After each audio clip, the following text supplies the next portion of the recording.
Misteriosamente bien conservados a causa de la extraña química de sus arcillosas tumbas, de los pantanos europeos emergen cuerpos para hablarnos de sus crueles asesinatos hace miles de años y para que se esculpan sus retratos. Mientras, en Norteamérica se desentierra una gente más antigua todavía, que nos cuenta una historia menos truculenta y nos trae un abundante depósito de antiguos ADNs. Soy John Rhys Davies. Acompáñenme a investigar las vidas y las muertes frecuentemente violentas de la gente de los pantanos. A continuación en Arqueología.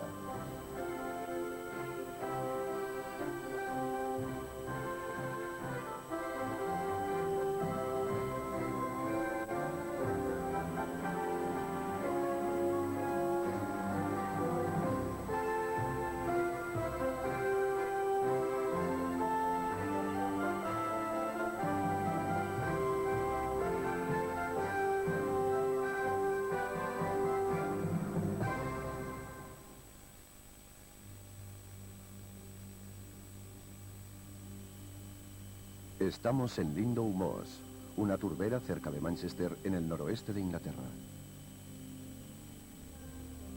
A lo largo de miles de años, sucesivas capas de plantas en descomposición han originado un suelo muy rico en materia orgánica. Actualmente, esta materia se aprovecha comercialmente como fertilizante.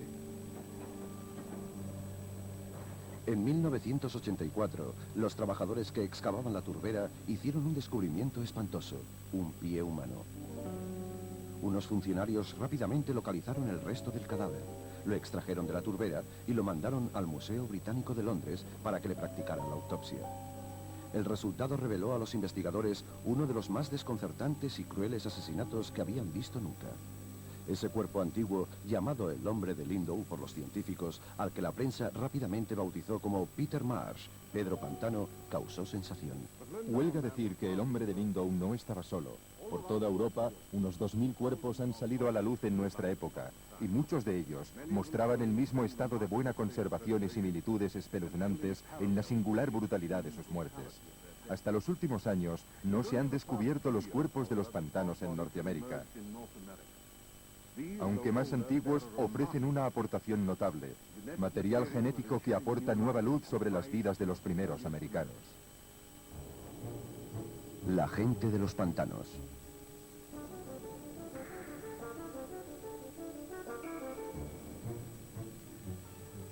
Lindow Moss es una de las miles de turberas que alfombraron espesamente el norte de Europa.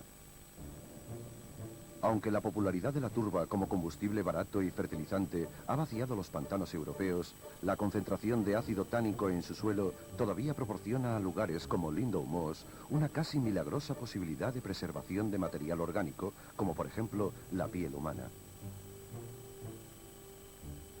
Cuando los investigadores sacaban cuidadosamente las capas húmedas de turba que habían envuelto durante mucho tiempo al hombre de Lindow, encontraron el cuerpo en un extraordinario estado de conservación. Los análisis de carbono revelaron que el hombre de Lindow era casi con toda seguridad miembro de una antigua tribu celta que pobló Gran Bretaña hace unos 2000 años. Lo que la autopsia confirmó luego puede calificarse de extraordinariamente insólito. Escondida bajo una barba bien conservada había una cuerda fina anudada al cuello. Debajo había un corte profundo. Un diente partido confirmaba un fuerte golpe en la cabeza. Según todos los indicios, el hombre de Lindow había sido apaleado, estrangulado, apuñalado y arrojado al agua. Esta espantosa manera de morir dejó atónitos a los investigadores, pero no a los expertos en cuerpos de los pantanos. De los casi 2000 cadáveres encontrados en pantanos del norte de Europa, muchos muestran señales de violencia similar. Wijnand van der Sardem es el conservador del Museo Drents de Assen, en Holanda, donde se exhiben muchos de los cuerpos y de los artefactos encontrados en los pantanos en el siglo pasado. Es también el responsable de una muchacha de 16 años que murió más o menos en la misma época que el hombre de Lindow, y de una manera igualmente escalofriante. La llamaban la joven Eda.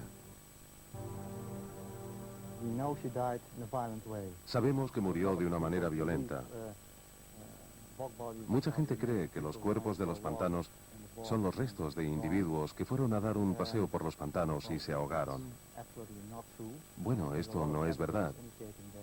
Hay muchos indicios que nos indican que la mayoría de ellos murió de forma violenta.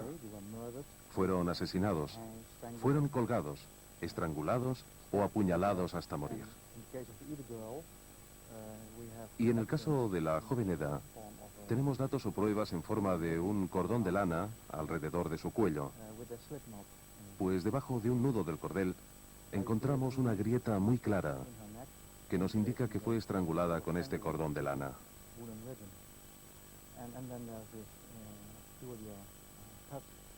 También hay un corte especial en la piel de unos 3 o 4 centímetros de ancho que nos indica, con toda probabilidad, que fue apuñalada con un cuchillo.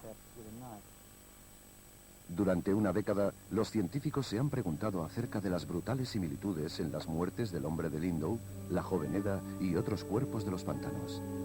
A medida que la ciencia se acerca al momento final de desvelar el misterio de sus muertes, los artistas están empezando a devolverlos a la vida.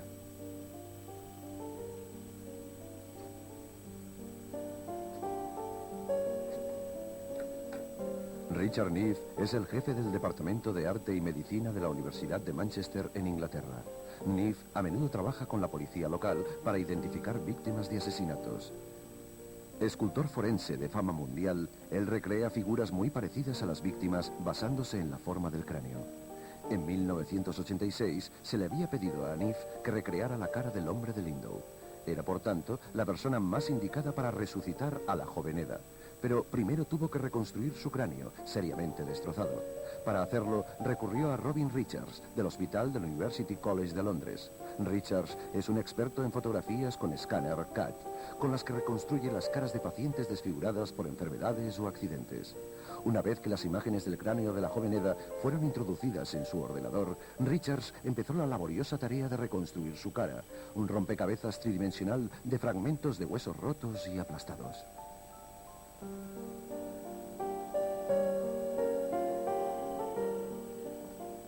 Los datos que permitirían reconstruir el cráneo fueron introducidos en un segundo ordenador, y este ponía en funcionamiento una fresadora que paso a paso iba modelando en plástico la réplica del cráneo de la joven Eda.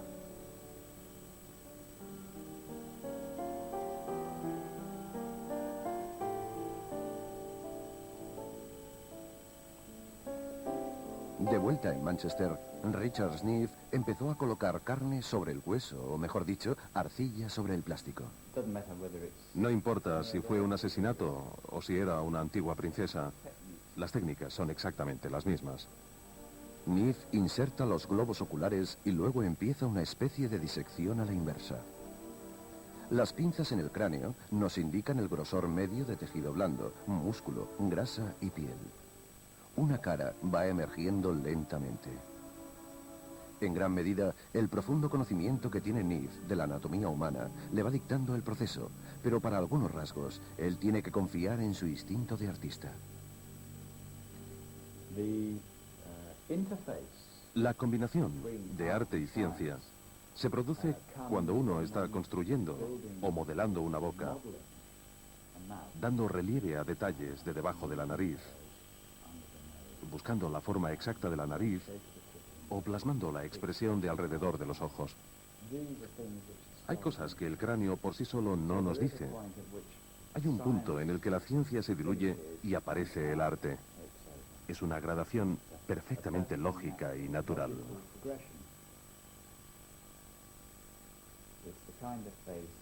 Es el tipo de cara que los amigos íntimos o los parientes reconocerían, pero no es un retrato exacto. Los amigos y parientes de la joven Eda no están aquí para juzgar su parecido, pero su retrato la ha devuelto a la vida para toda una generación de visitantes del museo. Tengo la firme intención de tender un puente entre el público del museo y los cuerpos de los pantanos. Y realmente da resultado. Mucha gente viene a visitarla. Han leído acerca de ella en un libro, o han oído algo en la televisión, o lo han leído en los periódicos. Hay gente que le escribe cartas a ella, a las que contesto yo, por supuesto. Pero ella está viva ahora.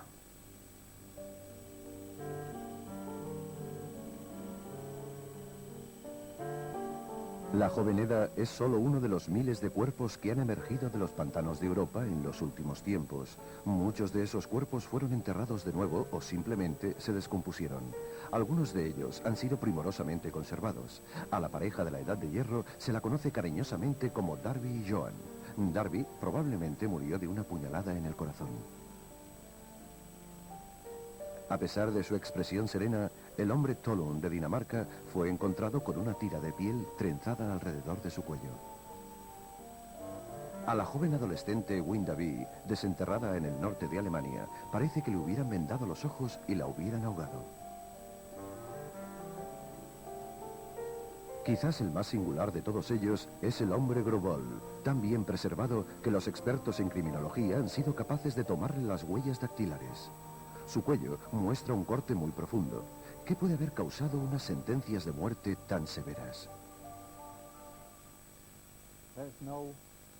Como suele ocurrir, no hay unanimidad entre los expertos sobre el significado de todo esto.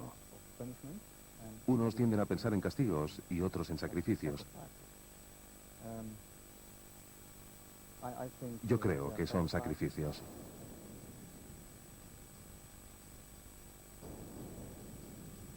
Una razón para pensar que son sacrificios es que para los celtas el pantano no era un lugar funesto, sino sagrado. Este altar fue preservado por el pantano que en muchos sentidos era como un templo.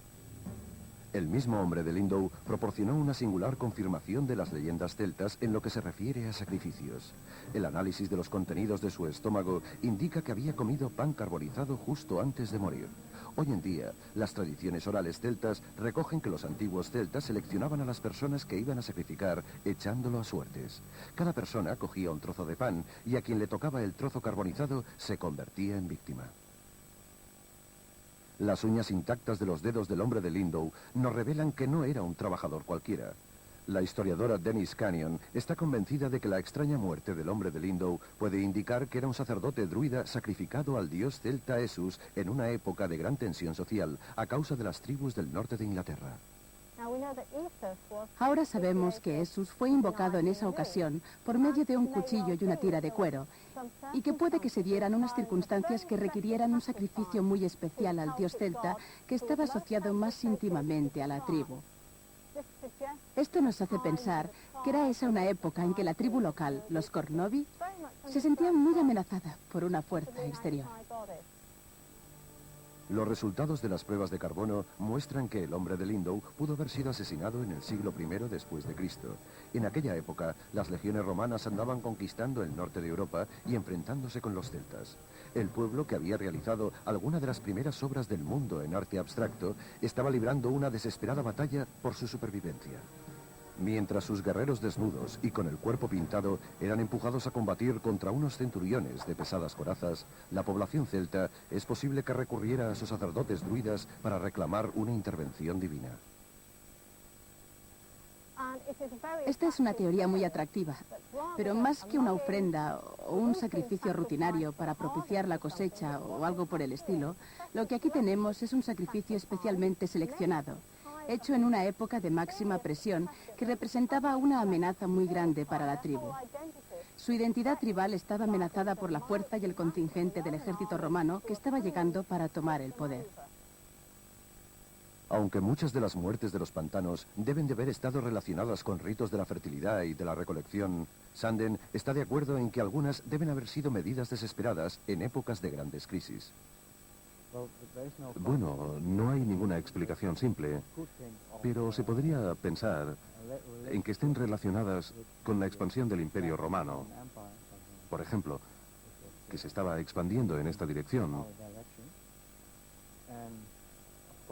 Y, por supuesto, ese proceso influyó en gran medida en las tribus que vivían en esta parte del mundo. Había facciones contra los romanos y facciones a favor de los romanos.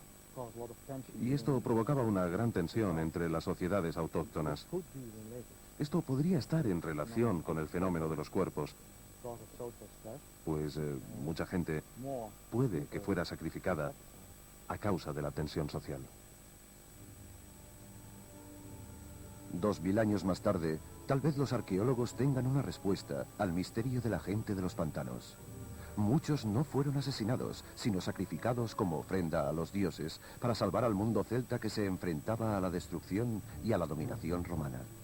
Pero a medida que la historia de las gentes de los pantanos de Europa se vuelve más clara, el descubrimiento de antiguos restos humanos en zonas pantanosas a más de 4.000 millas de distancia ha llevado a los arqueólogos a otro dilema, el de la gente de los pantanos en el Nuevo Mundo.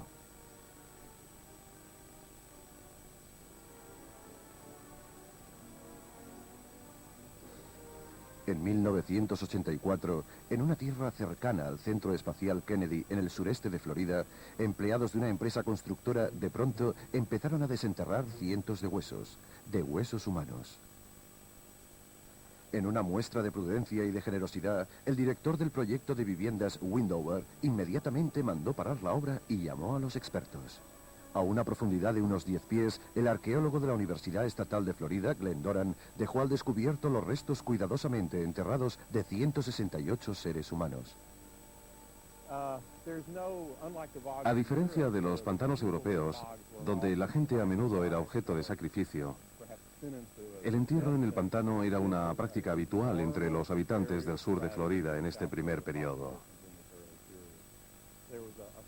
Había una área pantanosa como esta, de unas 6 u 8 pulgadas de agua permanente, durante el periodo en que los cuerpos fueron colocados en la turbera, y la gente se acercaba a orillas del agua, cavaba un poco en la turba y colocaba el cuerpo allá dentro. Una de las cosas que vemos en una parte del estanque es que los cuerpos se colocaban entre una serie de estacas de madera, para sujetarlos bien. Las tumbas Windover eran evidentemente muy antiguas, pero ¿cuánto? Los datos obtenidos asombraron a los arqueólogos. Estos antiguos norteamericanos habían estado yaciendo tranquilamente en estanques mortuorios durante 8.000 años, desde 3.000 años antes de que se levantaran las grandes pirámides de Egipto.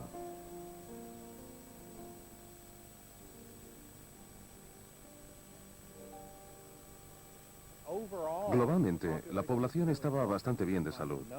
Encontramos una cierta cantidad de individuos que había vivido unos 70 y tantos años, lo que en cierto modo contradice muchas de las ideas comunes sobre lo que había sido la vida en el Nuevo Mundo.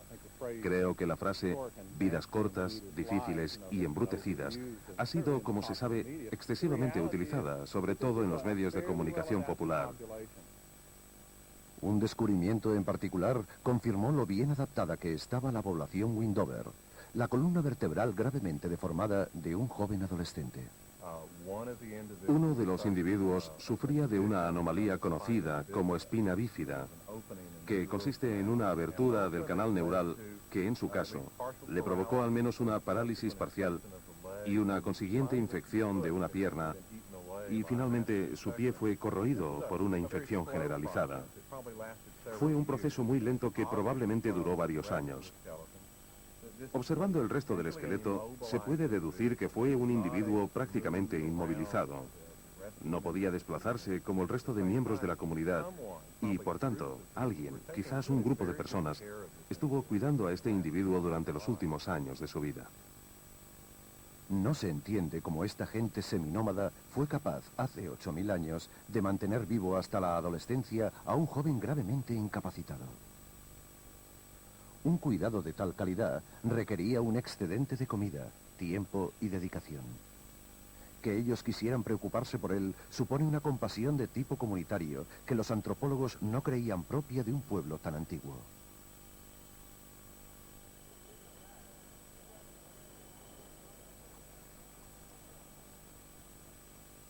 Era gente de gran sofisticación artística y técnica, tal como revelan docenas de trozos de tela tejidos a mano, colocados junto a los cuerpos enterrados. Algunos trozos de tejido son tan tupidos como el de una camiseta hecha por una máquina moderna. Es el tejido más antiguo encontrado en el este de los Estados Unidos. El pantano también preservó muchas herramientas hechas de hueso y madera. Son tan elegantes como útiles y están elaboradas con huesos de animales tan heterogéneos como pelícanos, linces rojos, ciervos e incluso manatíes. Una de las cosas que hace que los emplazamientos pantanosos sean tan importantes es el hecho de que allí se encuentran artefactos que normalmente no se ven. Esta es casi la colección entera de objetos no perecederos de Wendover. Y es una colección muy pequeña de herramientas de piedra. Esto es típico de lo que vemos en muchos enclaves de Florida. Pero si la comparamos con otras herramientas de origen orgánico, hechas con hueso y asta, es realmente asombrosa.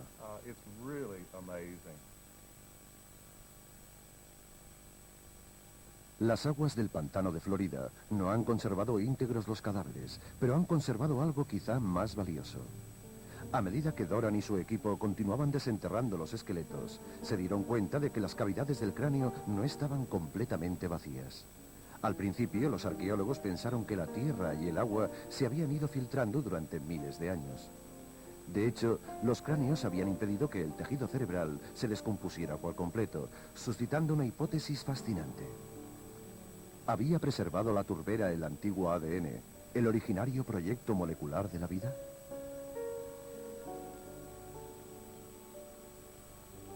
Se mandaron muestras de tejido cerebral a William Howitt, de la Universidad de Florida en Gainesville, sede de uno de los pocos laboratorios de ADN que hay en el mundo.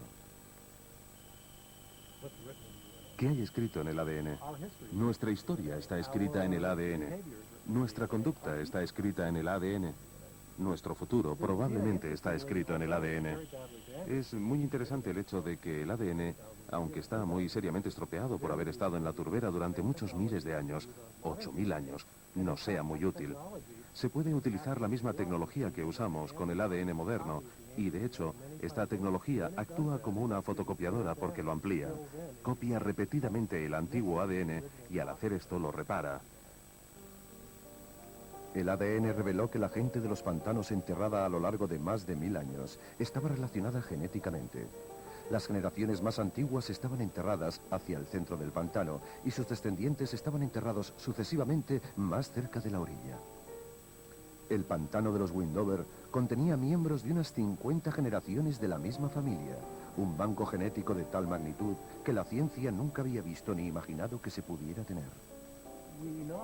Por ciertas investigaciones sobre el actual ADN de las tribus norteamericanas y sudamericanas, sabemos que hay pautas específicas que son más predominantes en Norteamérica, mientras que otras lo son más en Sudamérica. Lo interesante de las muestras de los Wendover es que, aunque proceden de un emplazamiento norteamericano de Florida, revelan que ellos están más fuertemente relacionados con los actuales indios de Sudamérica que con los norteamericanos, lo que sugiere que esa tribu de hace 8.000 años, posiblemente extinguida, estaba emparentada de hecho con los primeros emigrantes del hemisferio occidental. La mística del pantano es una ventana extraordinaria a través de la que vemos nuestras más antiguas identidades. En los tiempos antiguos, los pueblos de Florida y los celtas europeos veneraron los pantanos, pero de maneras diferentes. En Florida, el pantano era un camposanto, un lugar de descanso para los seres queridos. En Europa, era un lugar sagrado de ejecuciones, que nos revela espantosos rituales asociados tal vez al miedo y a la desesperación. Hoy en día, la gente de los pantanos nos sirve para recordar las raíces de nuestra brutalidad y de nuestra humanidad. El pasado permanece con nosotros a través de extrañas supersticiones. Echar monedas al agua para tener buena suerte es una reminiscencia celta de tiempos remotos, en que los cuerpos también se depositaban bajo las aguas. Para los arqueólogos, sin embargo, puede encontrarse el futuro en emplazamientos del Nuevo Mundo, como el de Wendover, donde antiguos cuerpos aún no descubiertos, acaso permanecen esperando para revelar más secretos sobre la gente de los pantanos.